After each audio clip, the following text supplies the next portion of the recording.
This tutorial shows you how to narrow down search results by file type, size, or date, and save that search for later. First, open File Explorer by pressing the Windows key and E at the same time.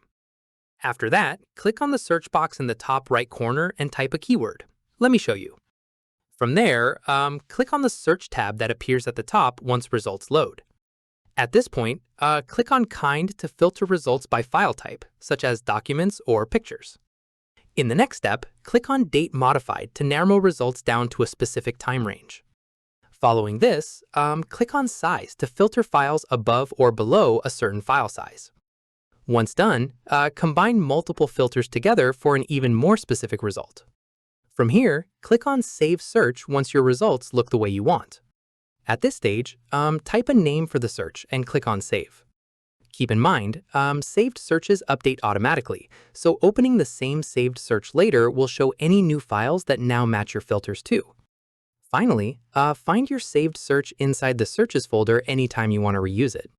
And that's it.